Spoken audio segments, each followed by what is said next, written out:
army didn't just fight battles, it designed battles.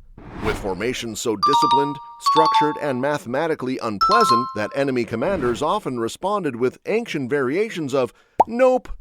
These formations weren't random, they were engineered to break enemy lines, maintain Roman discipline, maximize efficiency, minimize panic, and make barbarians question whether screaming louder would help. It did not. Today, we're breaking down every major Roman formation, from the iconic testudo to the flexible manipular system to the terrifying tactical wall that made ancient enemies realize they should have chosen farming.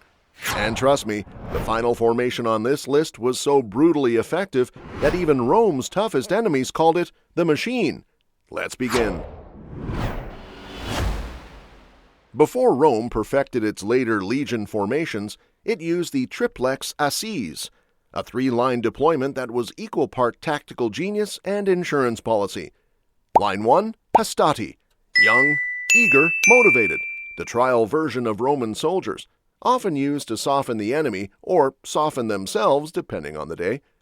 Line 2, principes, experienced, disciplined, and reliable, the adults supervising the chaos ahead of them. Line 3, trirari, veterans with long spears and zero patience. If they entered combat, something had gone catastrophically wrong. The phrase, "it has come to the trirari," was ancient shorthand for, "we're about to have a very bad time." The beauty of this formation was rotation. Units could fall back, regroup, swap places, and Rome would still maintain structure. Enemies, meanwhile, maintained panic. This formation turned Roman armies into layered anti-chaos systems where every line existed to fix whatever terrible decisions the previous line made.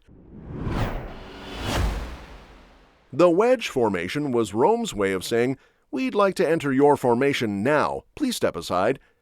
Picture a triangle of soldiers driving straight into the enemy line, with the point acting like a living spearhead. It was used to break dense formations, target commanders, split armies apart, create immediate chaos, and the lead men needed bravery, strength, discipline, and an extremely questionable relationship with danger.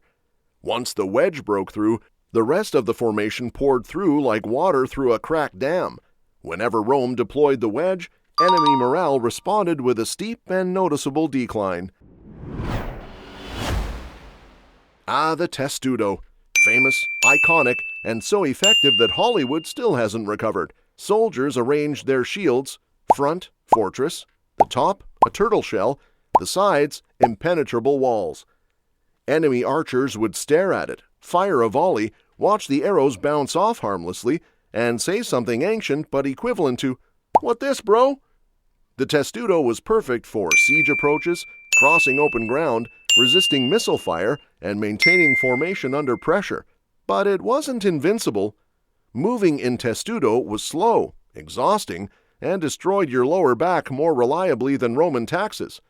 Still, when archers rained arrows like confetti, this formation turned Roman soldiers into armored pessimists advancing anyway. If you think the testudo was impressive, wait until we get to the formation that ended battles before the fighting even started. We'll get there. One of Rome's greatest innovations was the manipular system, a checkerboard-style layout.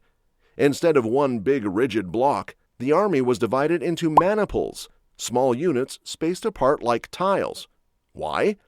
Because Rome realized something revolutionary. Mobility was better than screaming louder than the barbarians. Manipular spacing allowed quick rotations, tactical retreats, targeted thrusts, terrain adaptation, plugging gaps, and pursuing fleeing enemies. The open spacing created kill zones where enemies stepped in thinking, "We've got them," and quickly learned, "We absolutely do not have them." This formation was so effective that it defeated enemies far more numerous by simply, being better organized. Over time, Rome evolved the manipular system into something even stronger, the cohort formation. 10 cohorts formed a legion. Each cohort was a flexible, semi-independent unit that could hold ground, flank, reinforce, advance, retreat, and fight almost like a miniature army. It was modular warfare, plug-and-play destruction. Cohorts were so effective that they became the backbone of Roman dominance for centuries. Enemies often mistook their movements for chaotic shifting until they realized Rome was rearranging the battlefield with cold, methodical precision.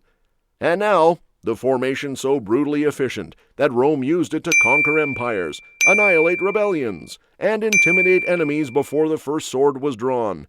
A formation so feared that ancient writers described it as a wall with a heartbeat. Rome's shield wall wasn't like the Greek phalanx or barbarian shield rings. Where others locked shields and hoped for the best, Rome locked shields and advanced with precision, discipline, and terrifying silence.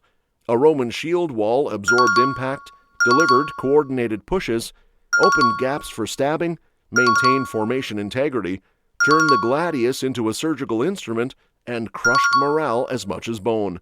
What made it unmatched was rotation. Frontline soldiers stepped back, fresh soldiers stepped forward, and the wall kept moving. Imagine fighting a door that has infinite replacement hinges.